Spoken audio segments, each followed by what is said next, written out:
जी हाँ, petrol pump. अगर आपको ऐसा लगता है कि आप इसे केवल किसी शहर के अंदर ही शुरू कर सकते हैं तो ये आपका बहुत बड़ा वहम है। और अगर आपको ऐसा भी लगता है कि आप किसी बहुत बड़े हाईवे पर ही इसे स्टार्ट कर सकते हैं तो ये भी आपका वहम है, क्योंकि पेट्रोल पंप में एक कैटेगरी ऐसी भी आती है जिसे कहा जाता है किसान सेवा केंद्र। और ये एक टाइप का पेट्रोल पंप होता है जिसे आप रूरल एरिया यानी कि ग्रामीण एरिया में भी शुरू कर सकते हैं, पर वहाँ जो सड़क है वो थोड़ी बहुत चलती फिरती होनी चाहिए। आज की इस वीडियो में हम जानने वाले हैं कि किस तरीके से आप पेट्रोल पंप गांव में शुरू कर सकते हैं, इसका क्या प्रोसीजर रहेगा, इसमें इन्वेस्टमेंट कितना रहेगा, कितनी अर्निंग आप इससे कर सकते हैं, लाइसेंस आपको कहां से मिलने वाला है, ऐसी ही कई सारी चीजें। तो इस वीडियो को अंत तक जरूर देखिएगा। हेलो एंड वेलकम फ्रेंड्स, मेरा नाम है अनूप सिंह और आप देख रहे हैं आपका अपना यूट्यूब चैनल। इसी तरीके से और भी एजुकेशन से रिलेटेड वीडियोस को देखने के लिए इस चैनल को भी सब्सक्राइब करें और हाँ, साथ में आने वाले बेल आइकन को भी प्रेस कर दें ताकि आप किसी भी लेटेस्ट वीडियो की लेटेस्ट अपडेट मिस ना कर सकें। So let's get started.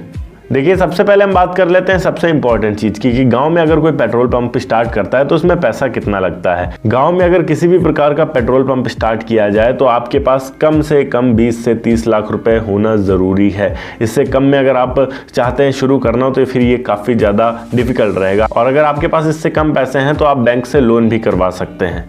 अब इतने पैसे हमें चाहिए क्यों? तो देखिए, अगर आपके पास मान लिया ज़मीन मौजूद है ऑलरेडी भी, फिर भी यहाँ पर आपको बाउंड्री करवानी पड़ेगी, उसमें सॉइल फिलिंग करवानी पड़ेगी, मिट्टी भरवाना पड़ेगा, सड़क से ऊंचा करवाना पड़ेगा एरिया को, और उसके बाद वहाँ पर मशीनें जो लगेंगी वो तो कंपनी आपको देगी, मगर कंपनी को भी आपको पैसे देने पड़ते हैं। 5 लाख रुपये सिक्योरिटी अमाउंट जिसे बोला जाता है। अगर IOCL है, IOCL का तो समथिंग यही रेट है, मतलब इंडियन ऑयल कॉरपोरेशन लिमिटेड, जो हमारे भारत की एक काफ़ी बड़ी कंपनी है गवर्नमेंट में, उस कंपनी का जो फीस है वो ये है कि 5 लाख रुपए समथिंग आपको देने पड़ते हैं। इसी प्रकार भारत पेट्रोलियम का भी है और हिंदुस्तान पेट्रोलियम का भी है। बाकी और भी कई सारी कंपनियां मौजूद हैं पर उनके द्वारा किसान सेवा केंद्र नहीं चलाया जाता है। दूसरी चीज, यहाँ लाइसेंस की बात करते हैं तो लाइसेंस आपको कंपनी के द्वारा ही प्रोवाइड किया जाता है, पर यहाँ पर NOC आपको खुद से लेनी पड़ती है। NOC बोले तो नो ऑब्जेक्शन सर्टिफिकेट जिसे बोला जाता है। NOC आपको अपने DM से लेना पड़ेगा जिले के, इसी के अलावा फायर डिपार्टमेंट से लेना पड़ेगा, कमिश्नर से लेना पड़ेगा। और आप जहां पर भी पेट्रोल पंप शुरू कर रहे हो, चाहे वो स्टेट हाईवे है या नेशनल हाईवे है, स्टेट हाईवे अथॉरिटी से या नेशनल हाईवे अथॉरिटी से आपको नो ऑब्जेक्शन सर्टिफिकेट लेना पड़ेगा। उन लोगों को भाई कोई ऑब्जेक्शन नहीं होगी अगर आप सड़क के किनारे बिल्कुल जस्ट पेट्रोल पंप शुरू कर रहे हैं। फायर ब्रिगेड डिपार्टमेंट से आपको NOC काफ़ी ज़्यादा इंपॉर्टेंट है, चाहिए। जो आपका थाना पड़ता है वहाँ से आपको NOC लेनी पड़ेगी कि बाई चांस कोई दुर्घटना हो जाती है अगर आपके पेट्रोल पंप के आसपास या पेट्रोल पंप पर, तो पुलिस तुरंत पहुंच सके। ऐसे ही कई सारी NOC आपको लेनी पड़ती हैं और सबसे ज़्यादा समय में बोलूँ तो इसी में लगता है। एक चीज़ यहाँ पर और ध्यान रखने वाली होती है कि अगर आपका एक पेट्रोल पंप ऑलरेडी मौजूद है या फिर जहाँ पर भी आप पेट्रोल पंप स्टार्ट करने जा रहे हैं उसके आसपास दूसरा कोई पेट्रोल पंप ऑलरेडी मौजूद है, तो आपको उससे 100 मीटर की दूरी पर अपना दूसरा पेट्रोल पंप स्टार्ट करना है। 100 मीटर की दूरी कम से कम रिक्वायर्ड होती है। अगर 100 मीटर से कम है तो फिर जो भी इंस्पेक्टर्स आएंगे इंस्पेक्शन करने आपके ज़मीन को देखने के लिए, वो तुरंत मना कर देंगे कि नहीं हो सकता है। तो 100 मीटर की दूरी तो कम से कम होनी चाहिए दूसरे किसी पेट्रोल पंप से।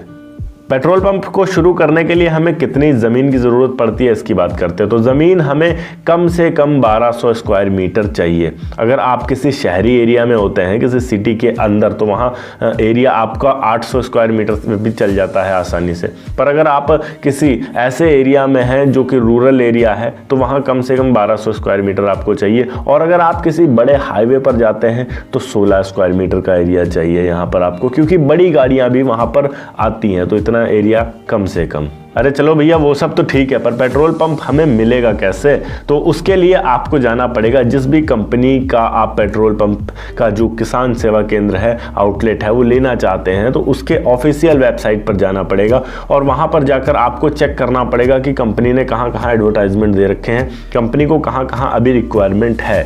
अगर आपके एरिया में रिक्वायरमेंट होती है तो आप आवेदन कर सकते हैं, और अगर आपके एरिया में रिक्वायरमेंट नहीं है तो आप आवेदन नहीं कर सकते हैं। आप वहाँ देख सकते हैं जाकर कि आपके जिले में किस किस एरिया में रिक्वायरमेंट है, और उन एरियाज के लिए भी आप आवेदन कर सकते हैं। अगर उधर आपकी कहीं ज़मीन है या उधर आप कहीं ज़मीन खरीद सकते हैं तो आप आसानी से आवेदन कर सकते हैं। चलिए यहाँ पर हम अर्निंग की बात करते हैं कि इसमें हम कितना कमा सकते हैं। तो देखिए, अगर आप 1 लीटर पेट्रोल या डीजल बेचते हैं तो समथिंग उसमें 3 रुपए तक का आपका प्रॉफिट रहता है। अगर आप एक दिन में केवल 2000 लीटर ही बेच रहे हैं तब भी यहाँ पर आपके बनते हैं 6000 रुपये, जो कि आपके 1 साल के अंदर बनते हैं 1,80,000 रुपये।